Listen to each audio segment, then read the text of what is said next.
అని అలా గాంధీవు మీద ప్రమాణం చేసి ఎప్పుడైతే అర్జున వారు కర్ణుని అంతం చేస్తా అన్నాడు రాబోయే కురుక్షేత్ర సంగ్రామంలో. ఇలా తర్వాత దుర్యోధనుడు అన్నాడు, రే తమ్ముడు దుశ్శాసన, ఆ బంధకిని సభకు ఈడ్చుకొని రాగా అన్నాడు. అలా ఎప్పుడైతే ఆ చుట్టు పట్టుకొని ఈడ్చాడని ఆ తల్లిని ఆగునైనా ఆగంటున్నా కూడా ఎప్పుడైతే ఆ పురుడు పట్టుకొని చుట్టు పట్టుకోగానే లేచాడు భీమసేనుడు.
ఎప్పుడైతే ప్రతిజ్ఞ చేశాడు ఆ తల్లి ఈర్ష్యలా కింద పడవేయగానే ఒకసారి లేచంటుంది, ఓ సభాసదులారా, ఓ పెద్దలారా, ఓ పుణ్యాత్ములారా, మీకు ఆడవాళ్ళు లేరా, మీకు ఆడబిడ్డలు లేరా?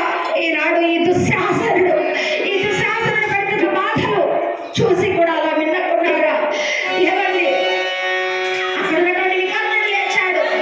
కౌరవులలో ఒక్కడేనండి మంచివాడు, కౌరవులలో 100 మందిలో ఒక్కడు మాత్రమే వికర్ణుడు మంచివాడు. అన్నయ్య దుర్యోధన, ఏమిటి మీరు చేస్తున్నటువంటి పని? ఆ తల్లి ఎవరనుకుంటున్నారు? మహాపరమపతివ్రత, ఆమె జోలికి వెళ్ళకండి. ఆమె కనుక కళ్ళు ఎర్రగా చేసిందంటే మన వంశమే ఉండదు. అన్నయ్య వద్దన్నయ్య, వెళ్ళవద్దన్నయ్య, ఆపేయండి. ఇక్కడ ఈ సభలో ఈ తల్లికి జరుగుతున్నటువంటి పరాభవము అరణ్యంలో జరిగి ఉంటే ఆ మృగాలు సైతము, పక్షులు సైతము, ఆ చెట్లు సైతము కన్నీళ్లు కార్చవా అన్నయ్య, కన్నీళ్లు కార్చవా? కాబట్టి అన్నయ్య ఆపన్నయ్య. వికర్ణుడు వింటాడు దుర్యోధనుడు, రే దుశ్శాసన, వీడు ఎట్లే మాట్లాడుతుంటాడు ఈ వికర్ణుడు. కాబట్టి చిన్న మాటకు మరి చిన్న నాటికి పెద్ద మాటలేలా, నువ్వు కూర్చో అనగానే దుశ్శాసన నువ్వు కానేరా. ఆ బంధకిని ఎప్పుడైతే ఒంటి మీద ఉన్నటువంటి ఆ వస్త్రాన్ని తొలగించరా అన్నాడు. ఎప్పుడైతే ఆ మాటలు విన్నటువంటి దుశ్శాసనుడు ఒకసారి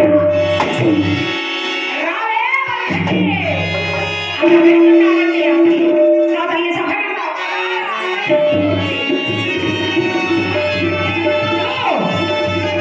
ఆగండి, దగ్గరకు రావద్దు నాయన, దగ్గరకు రావద్దయ్యా అంటే ఎప్పుడైతే ఆ కవిట అట్లా గట్టిగా పట్టుకున్నాడండి, కవిట గట్టిగా వడిసి పట్టుకున్నాడు, లాగుతున్నాడు. ఆ తల్లి ఇలా పట్టుకుంది, ఇలా గట్టిగా పట్టుకుంది ఆ కవిట. నాయన దుశ్శాసన, నా భక్తులు కూడా భయపడతారా, నా కవిట తాకడానికి భయపడతారా నా భక్తులు? విడిచిపెట్టరా, వదలరా, కవిట చెంగు వదలు. చూడు, ఎవరితో పెట్ట